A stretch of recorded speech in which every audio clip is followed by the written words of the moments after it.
تو جولائی سے لے کے مارچ تک ایک پیسہ بھی نہیں آیا باہر سے پورٹ فولیو میں. اچانک ہم نے دیکھا کہ یہ تو بتا دیں کہ حکومت کو کیا اقدامات کرنے چاہیے کہ جس سے ڈالر کی اڑان رک جائے اور عوام کو ریلیف ملے. اور دوسرا جو ہمیں سعودی عرب کی طرف سے تیل کے حوالے سے خوشخبری مل رہی ہے اس سے کیا کوئی فرق پڑے گا؟ دیکھیے میں نے جب آپ سے ایک جملہ بتا دوں کہ ابھی 15 ارب ڈالر کا اس سال کرنٹ اکاؤنٹ خسارہ ہونے جا رہا ہے, 15 بلین ڈالرز.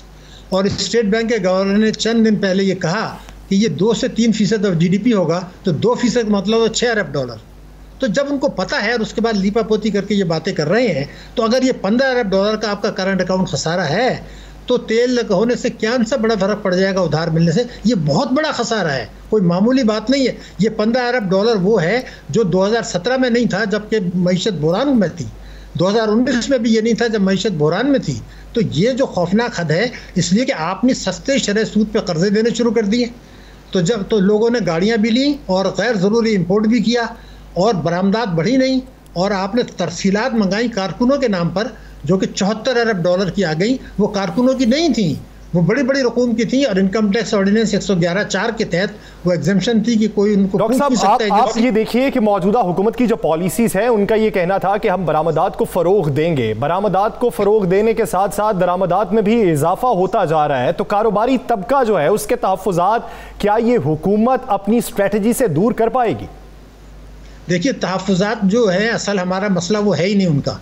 انہوں نے تو یہ کیا ہے کہ سستی شرح سود پر کئی 100 ارب روپے کے قرضے لیے ہیں. آپ اسٹیٹ بینک کی رپورٹ دیکھ لیجئے. ہمارا ڈسکاؤنٹ ریٹ جو ہے وہ اب انہوں نے آ کے 7.25 کیا ہے, افراط زر اس سے زیادہ ہے.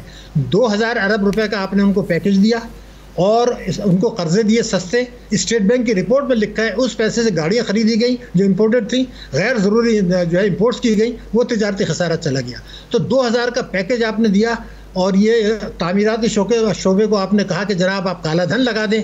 تو صنعتی شعبے نے کہا جی میں ایک جملہ پورا کر لوں, تو انہوں نے کہا ہم بھی ادھر ہی چلے جاتے ہیں, صنعتیں چھوڑ دیتے ہیں. تو حکومت اور اسٹیٹ بینک نے کہا جی آپ کو صدیقی صاحب آپ کیا سمجھتے ہیں حکومت اپنی معاشی ٹیم کو تبدیل کرنے جا رہی ہے؟ نہیں, بالکل نہیں کرے گی, اس وقت کر نہیں سکتے ہیں. لیکن اب میرے خیال سے عمران خان صاحب نے یہ اپنے دل میں تسلیم کر لیا ہے کہ اگلے 2 سال میں معیشت کو بہتر نہیں کر سکتے. اس کی بنیادی وجہ یہ ہے کہ یہ نااہل ہیں وہ ضرور ہیں, لیکن جو انہوں نے قوم سے 2 وعدے بہت سے کیے تھے, جو تحریری وعدے تھے وہ 2 تھے, اسی سے معیشت ٹھیک ہوگی اور 1 سال کے اندر ٹھیک ہوگی. ڈاکٹر صاحب وزیر اعظم عمران خان صاحب نے یہ فیصلہ کر لیا ہے کہ وزیر خزانہ شوکت ترین صاحب کو سینیٹر بنایا جائے گا, تو پھر حکومت کس زوم میں ہے کہ اگر اس تباہی کے دہانے پر معیشت پہنچ چکی ہے تو پھر اسی میکانزم کے تحت اس کو آگے بڑھانے کے لیے اسی ٹیم کو فروغ دیا جا رہا ہے؟ دیکھیے میرا اپنا خیال یہ تھا, جو میں سمجھا ہوں کہ عمران خان صاحب کو یہ کنونس ہو گئے ہیں کہ چیزیں ان کے ہاتھ سے نکل گئی ہیں. اسٹیٹ بینک کا گورنر ان کی بات سنتے نہیں ہیں, ڈپٹی گورنر بھی وہ IMF کا لے آئے ہیں, اور وہ فیصلے جو کرنے چاہ رہے تھے پرائم منسٹر صاحب وہ خود نہیں, وہ اب خود بھی تیار نہیں ہے ٹیکسوں کے لیے جو انہوں نے وعدہ کیا تھا کہ ہم 100 دن کے اندر جو ہے منصفانہ نظام لے آئیں گے. سرکولر ڈیٹ کا جو انہوں نے وعدہ کیا تھا اس کو بھی انہوں نے پورا نہیں کیا. تو نہ وہ خود تیار ہیں, نہ ان کی معاشی ٹیم تیار ہے, نہ ان کے وزراء تیار ہیں, نہ پارلیمنٹ تیار ہے, وہ خود بھی تیار نہیں ہے. As simple as that. تو اب لیکن ان کو یہ پتہ ہے کہ جب انہوں نے شوکت ترین صاحب کو لیا تھا, اگر آپ کو یاد ہو, تو انہوں نے حلف اٹھانے سے 2 ہفتے پہلے یہ کہا تھا کہ تحریک انصاف کی حکومت نے پاکستان کی معیشت کا بیڑا غرق کر دیا, اس کو ٹھیک کرنے میں 5 سال لگیں گے. یہ ان کا ریکارڈ پر بیان ہے جو بالکل سوشل میڈیا پہ سرکولیٹ ہوا تھا, بڑے چینل پہ کہا تھا انہوں نے. لیکن حلف اٹھانے کے بعد انہوں نے کہنا شروع کر دیا کہ جناب یہ تو جو ہے ہم نے تو ٹھیک کر دی تھی حکومت نے, لیکن پینڈیمک آ گیا. لیکن یہ ریکارڈ پر ہے کہ پیپلز پارٹی نے بھی ان کو سینیٹر بنایا تھا اور وزیر خزانہ بنایا تھا. معیشت تباہ ہوئی, استعفیٰ بھی لیا سینٹ سے بھی اور اس سے بھی. لیکن یہ حکومت اتنی زیادہ تبدیلیاں کر چکی ہے کہ اب ان کو جو ہے وہی تبدیلی کرنا افورڈ نہیں کر سکتے. تو شاید یہ فیصلہ کیا ہے کہ یہ ٹائم گزار دیں, اور یہ کہا جائے گا کہ جی پچھلی حکومت کی جو تباہ کاریاں تھیں اس کو ٹھیک کرنا آسان نہیں تھا, لیکن ہم نے اب کوشش کر لی ہے, اب ہم اس کو لے کے چلیں گے. لیکن اگر ایک پوائنٹ دیکھا جائے, بالکل واضح پوائنٹ ہے کہ یہ جو 4.5 مہینے میں روپیہ گرا ہے 17 روپے, اس کا پچھلی حکومت سے کیا تعلق ہے؟ اگر یہ دیکھا جائے کہ اس حکومت کے دور میں 18,000 ارب روپے کے قرضے بڑھ گئے, 18,000 ارب روپے کے, جبکہ آزادی کے 63 سال کے بعد 66 سال کے بعد، بلکہ 30 جون 2013 کو مجموعی قرضے ہی 16,000 کے تھے. تو جو 16,000 کے تو مجموعی قرضے تھے اس سے زیادہ انہوں نے اکٹھا کر لیا، 18,000 ارب کا اضافہ کر کے 48,000 کر لیا. فورن ڈائریکٹ انویسٹمنٹ ان کا گرا ہے 2018 کے مقابلے میں. ٹیکسوں کی وصولی جی ڈی پی کے تناسب سے گری ہے. اس کے بعد بجٹ خسارہ بڑھا ہے. تو سوال یہ مہنگائی بڑھی ہے، اور 5 سال میں جو ان کی شرح نمو ہوگی زیادہ سے زیادہ اوسط ہوگی 3.3%. ان کو ملی تھی 5%، 5.5%. تو ان کا خیال ہے کہ یہ ڈاکٹر صاحب پھر حالات ٹھیک آپ کو ہوتے نظر نہیں آ رہے؟ نہیں، انہوں نے فیصلہ کر لیا کہ وہ یہ ابھی چلنے دیں ایسے ہی. یہ کہا جائے گا اگلے الیکشن سے پہلے کہ جی اتنی خرابیاں تھیں کہ وہ 70 سال کی میں 5 سال میں ٹھیک نہیں کر سکتا تھا، اب میں نے کر دی ہیں، اب ٹیک آف ہوگا. لیکن ایک چیز لوگوں کو اگر آپ بتا دیں کہ تحریک انصاف جب خیبر پختونخوا میں 2013 سے 18 میں تھی اور وہ 18ویں امینڈمنٹ آ چکی تھی اور وہاں ان کی میجورٹی تھی، انہوں نے ٹیکسوں کے سلسلے میں، زرعی شعبے کے سلسلے میں، پراپرٹی کے سلسلے میں، تعلیم کے سلسلے میں، صحت کے سلسلے میں اپنے انتخابی وعدے پورے نہیں کیے تھے، جبکہ ان کی واضح اکثریت تھی. اور اب وہ 9 سال کے پی میں انہوں نے وہی کیا جو سندھ میں انتخابی وعدے جو تحریک انصاف کی حکومت سے کیے گئے، نہ تو وہ خیبر پختونخوا میں پورے کیے گئے اور نہ پاکستان میں. تو اسی بنیاد پر اگر معیشت کو آگے چلایا گیا تو معیشت مزید خسارے کا شکار ہو سکتی ہے. بہت شکریہ ڈاکٹر شاہد حسن صدیقی صاحب اس حوالے سے. اپنے کے لیے ناظرین دی لاسٹ آور سے مجھے اور رانا عظیم صاحب کو دیجیے اجازت. اللہ نگہبان.